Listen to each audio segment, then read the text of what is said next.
கவி பேரரசு வைரமுத்து அவர்கள் எங்க கூட இருக்கிறார். Please come over to the Dias.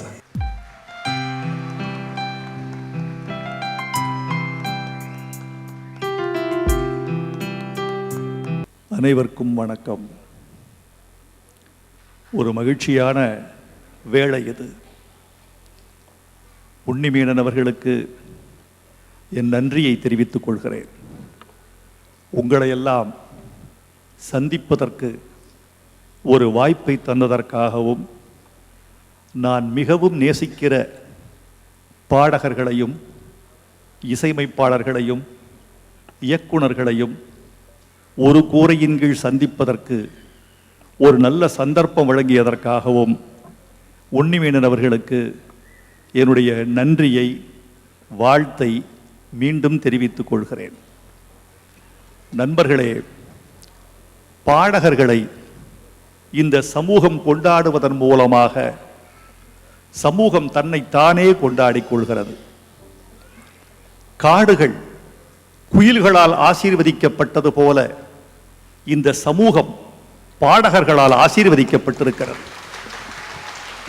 இவர்கள்தான் நம்முடைய கண்ணீரை கண்ணுக்கு தெரியாத விரல் கொண்டு துடைக்கிறார்கள். இவர்கள்தான் காதுகளின் வழியாக நம்முடைய மன காயங்களுக்கு மருந்து போடுகிறார்கள். இவர்கள்தான் மன இறுக்கத்தை தளர்த்தி தளர்த்தி மிருகத்தோலை உரித்து அதில் தெய்வம் செய்கிறார்கள். இவர்கள் இல்லை என்றால் பல பேருக்கு ஆறுதல் கிடைத்திருக்காது. இவர்கள் இல்லை என்றால் பல இரவுகள் கண்ணீரில் தலையணை நனைந்து விதந்திருக்கும். இவர்களால் தான் வாழ்க்கை காதலோடு திகழ்கிறது. இவர்களால் தான் வாழ்க்கை மகிழ்ச்சியில் நுரைத்து பூ பூக்கிறது. இவர்களால் தான் என்னை போன்றவர்கள் ஒரு மெல்லிய இளைப்பாறுதல் பெறுகிறோம். உங்களுக்கெல்லாம் ஒரு உண்மையை சொல்ல வேண்டும் என்று ஆசைப்படுகிறேன். எனக்கென்று எந்த பொழுதுபோக்கும் கிடையாது. என்னுடைய 40 ஆண்டுகள் 45 ஆண்டுகள் என் தனிமை, என் பேனா, என் எழுத்து இவைகளோடு மட்டுமே வாழ்கிறேன். வேறு எந்த கெட்ட பழக்கமும் இல்லை. அது இயல்பாக இல்லை. அதற்காக நான் திட்டமிடவில்லை. அதற்காக அப்படி ஒரு பழக்கம் கொண்டிருப்பவர்கள் பிழை செய்கிறார்கள் என்று சொல்வதற்கும் எனக்கு அதிகாரம் இல்லை. எனக்குள்ள ஒரே ஒரு பொழுதுபோக்கெல்லாம், நான் 10 வயதிலிருந்து 22 வயதுக்குள் கேட்ட பழம்பாடல்களை கேட்டு மகிழ்ச்சி அடைகிற ஒரே ஒரு சந்தோஷம்தான். அந்த வெளிகளில் என்னை அதிகமாக பாதித்தவர்கள் இதோ இசைக்குயில் நான் பெரிதும் நேசிக்கும் பெருமாட்டி பி. சுசீலா அவர்கள், டிஎம்எஸ், கண்டசாலா, திருச்சி லோகநாதன், CS ஜெயராமன், ஜமுனா ராணி, S ஜானகி, இன்னும் எத்தனை பேர், சீர்காழி கோவிந்தராஜன், இத்தனை பேர் என்னுடைய வாழ்க்கையை ஈரப்படுத்தி இருக்கிறார்கள். அவர்கள் எல்லோரும் செய்த வேலையை இந்த தலைமுறையைச் சேர்ந்த SPB செய்து கொண்டிருக்கிறார். நம்முடைய உன்னிமேனன் செய்து கொண்டிருக்கிறார். இவர்கள் எல்லாரும் தான் நமக்கு இளைப்பாறுதல் தருகிறார்கள். உன்னிமேனனை பற்றி ஒன்று சொல்ல வேண்டும் உங்களுக்கு. இவருடைய தோற்றம் இவர் தந்தை கொடுத்ததாக இருக்கலாம். இவரது நிறம் இவர் தாய் கொடுத்ததாக இருக்கலாம்.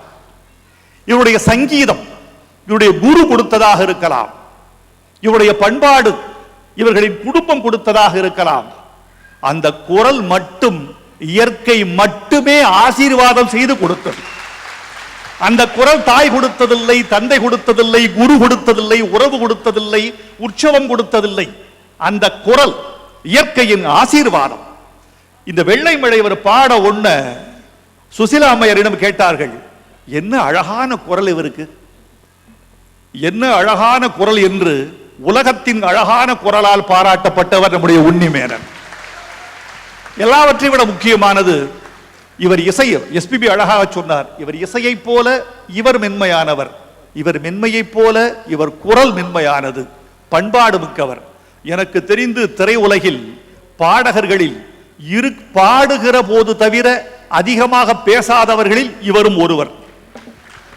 பாடுகிற போது மட்டும்தான் வாய் திறப்பார். இதுவரைக்கும் எந்த சர்ச்சையிலும் சிக்காத ஒரு அற்புதமான மனிதர் உன்னிமேனன். இவரை பற்றி நான் சொல்ல வேண்டும் என்றால் நிறைய பேசலாம். இதை பேச்சு மேடையாக மாற்றிவிடக் கூடாது என்பதில் நான் கவனமாக இருக்கிறேன். ஆனாலும் கூட சில செய்திகளை இவரை பற்றி சொல்லியாக வேண்டும். என்னுடைய கள்ளிக்காட்டில் பிறந்த தாயேன் ஒரு பாட்டு எழுதினேன். அது ரொம்ப முக்கியமா பாருங்க. நான் ஒரு 6 முறை தேசிய விருது தமிழுக்கு பெற்றுத்தரக்கூடிய வாய்ப்பை காலம் எனக்கு கொடுத்தது. இதில் ஒரு பாட்டு இளையராஜா முதல் மரியாதை, 4 பாடல்கள் ஏஆர் ரகுமான் இசையமைத்தது. 1 இளையராஜா, 4வது 4 விருதுகள் ரகுமான் இசையமைத்த பாடல்களுக்கு 5 ஆச்சா. 6வது விருது இசையமைத்தவர் மிக சாதாரணமான வளர்ந்து வருகிற ஒரு இளைஞர், ரகுநந்தன் பேரு. இயக்குனர் யாரு? மணிரத்னம் அல்ல, பாரதி ராஜா அல்ல, பாலச்சந்தர் அல்ல, ஸ்ரீதர் அல்ல, சங்கர் அல்ல. வளர்ந்து கொண்டிருக்கிற ஒரு இளம் இயக்குனர் சீனு ராமசாமி. நடிகர் யார்? அந்த படத்தில் நடித்தவர் நடிகர் யார்? ரஜினி அல்ல, கமல் அல்ல, சூர்யா அல்ல, விஜய் அல்ல, அஜித் அல்ல. அந்த படத்தில் நடித்தவர் முதல் படம் விஜய் சேதுபதி. இப்போ இவ்வளவு எளிமையான சாதாரணமான ஒரு குழு, இந்த குழுவில் இடம்பெற்ற ஒரு பாட்டுக்கு தேசிய விருது கிட்டி இருக்கிறது என்று சொன்னால் அது வைரமுத்துவுக்கு பாதி, உன்னிமேனனுக்கு பாதி என்றுதான் நான் சொல்ல வேண்டும். அந்த பாட்டுக்கு பெருமை பெற்றுக் கொடுத்தவர் இவர்தான். எஸ்பிபி அவர்களை பற்றி சில செய்திகள் சொல்ல வேண்டாமா? அவருடைய பண்பாட்டுக்கு நான் ரசிகன். பாருங்க, ஒரு மூத்த பாடகன் உங்கள் மூலமாக பத்திரிகை உலகம் வந்திருந்தால் குறித்துக் கொள்ள வேண்டுகிறேன். நான் இதை உணர்ந்து சொல்லுகிறேன் எஸ்பிபியை பற்றி. எஸ்பிபி இன்னும் ஒரு 1/4 நூற்றாண்டு பாடுவார். நான் சொல்றேன், எஸ்பிபி தாண்டி வந்த ஒரு காலத்தை இன்னொருவன் தாண்டுவதற்கு காலம் வாய்க்குமா என்று எனக்கு தெரியவில்லை. திறமை இருக்கலாம், குரல் இருக்கலாம், எல்லாமே இருக்கலாம், ஆனால் காலம் இருக்குமா? ஒரு நேரம் தான் எல்லாருக்கும். மகாத்மா காந்தி உருவாவதற்கு காலம் கர்ப்பம் தரிக்க வேண்டும். ஐன்ஸ்டீன் உருவாவதற்கு ஒரு காலம் கர்ப்பம் தரிக்க வேண்டும். கார்ல் மார்க்ஸ் உருவாவதற்கு காலத்தின் கருப்பையில் ஒரு முறைதான் ஒருவன் உருவாவான். அதற்கு பிறகு காலத்தின் கர்ப்பப்பை சிதைந்து போகும், அது வேறொருவரை பெற்றெடுக்கும். காலத்தின் கர்ப்பப்பையில் நீண்ட காலமாக தவமிருந்து பெறப்பட்டவர் எஸ்பி பாலசுப்ரமணியம் என்றால் அது மிக இல்லை. அவருடைய பண்பாடு இதோ இவ்வளவு சீனியர் மேன் தன் சமகாலத்தில் ஒருவரை அணைத்து இவன் என் தம்பி, இவனும் வாழ வேண்டும் என்று வாழ்த்தக்கூடிய இந்த மரபு, இந்த பண்பாடு எஸ்பிபிக்கு தனி வணக்கத்தை தெரியப்படுத்துகிறது. அம்மா சுசிலா அவர்கள் வந்திருக்கிறார்கள். என் இனிய நண்பர் தேவாவும் நானும் இணைந்து பணியாற்றிய படங்கள் எல்லாம் ஒரு சந்தோஷத்தினுடைய காலங்கள். ஒரு பாட்சா மாதிரி ஒரு பாட்டு ரஜினிக்கு இவர்தான். அண்ணாமலை இந்த வசந்த் உட்கார்ந்து இருக்காரு, இவருக்கு ஒரு படம் பண்ணோம், நேருக்கு நேர். இல்ல எல்லாமே தேவா என்ற ஒரு இசைக்கலைஞனை தமிழ்நாடு மறந்துவிடக் கூடாது. தமிழ்நாடு அரசு மறக்காமல் இருக்கிறது, தமிழ்நாடும் அவரை மறக்காமல் இருக்க வேண்டும் என்று நான் ஆசைப்படுகிறேன். நல்லது. என்னுடைய வசந்த வந்திருக்கிறாரு. அம்மா சுசிலா அவர்கள், நீங்க முன்னாடி உட்கார்ந்து இருப்பதை நான் பெருமையாக நினைக்கிறேன். அம்மா பெரிய பெருமை. நீங்கள் எல்லாம் உங்களோடு வாழ்ந்தோம், உங்கள் காலத்தில் இருந்தோம், உங்கள் பாடல்களை கேட்டுக்கொண்டே வளர்ந்தோம். ஒரு 10 வயதில் இந்த அம்மா பாட்டை கேட்டுட்டு நான் எழுதியிருக்கேன் அதை பற்றி. இசைத்தட்டு, ஒரு வட்ட வடிவத்தில் இசைத்தட்டு இருக்கும், தோசைக்கல்னு சொல்லுவாங்க. இப்பெல்லாம் மாறி போச்சு. எதிர்காலத்தில் ஒரே ஒரு சிப்பு போதும், உலகத்தின் எல்லா பாடல்களையும் அமைப்பதற்கு ஒரு சிப்பு போதும். அப்பெல்லாம் ஒரு வட்ட வடிவமான இசைத்தட்டு சுத்திட்டு இருக்கும். இவங்க பாட்டு, பூ உறங்குது பொழுதும் உறங்குது நீ உறங்கவில்லை நிலவே ஒரு பாட்டு. தாய் சொல்லை தட்டாதே, 1963, எனக்கு வயது 10. அந்த லவுட் ஸ்பீக்கர்ல போய் உட்கார்ந்து காதை கேட்கிறேன். இந்த அம்மா குரலை கேட்டுட்டு இது மனித குரல் அல்ல, ஒரு தேவதையின் குரலாகத்தான் இருக்க முடியும் நினைக்கிறேன். நான் போய் அந்த இசைத்தட்டுல முள்ளு சுத்திக்கிட்டே இருக்கு. நான் போய் சொன்னேன், டேய் அந்த முள்ளு குத்துப்பிட அந்த அம்மாவை எடுத்திருக்கடா. இப்படி ஒரு அறியாமையின் ஆனந்தம் அல்லது ஆனந்தத்தின் அறியாமை அல்லது அந்த அம்மா மீது பக்தியினுடைய பரவசம் அல்லது பரவசத்தின் பக்தி, அது அப்படி என்ன சொல்ல வைத்தது 10 வயசுல. அந்த அறியாமையை போல எனக்கு அறிவு ஆனந்தம் தரவில்லை. பல நேரங்களில் அறியாமைதான் ஆனந்தம். அந்த ஆனந்தத்திற்கு சொந்தக்கார அம்மா வந்திருக்கிறார்கள். ஒரு பாட்டு நிறைவாக ஒரு செய்தி சொல்றேன். புது வெள்ளை மழையில் அந்த பாட்டுக்கு பல்லவி அது அல்ல. முதல்ல மணிரத்னம் என்னை கூப்பிட்டு சொன்னாரு, திருநெல்வேலி பொண்ணு கம்ப்யூட்டர் இன்ஜினியர் கல்யாணம் பண்ணிக்கிறா, காஷ்மீருக்கு போறா, முதல்ல அங்க முதலிரவு அவங்களுக்கு அந்த இடத்தை பார்க்கறாங்க. அந்த காட்சி முதல்ல பனிமலையை பார்க்கிறாள், முதல்ல இமயமலையை பார்க்கிறாள், முதலாக பனிபடர்ந்த மலை வெளிகளை பார்க்கிறாள், புல்வெளிகளை பார்க்கிறாள். இதான் பாட்டு. நான் எழுதியிருந்தேன்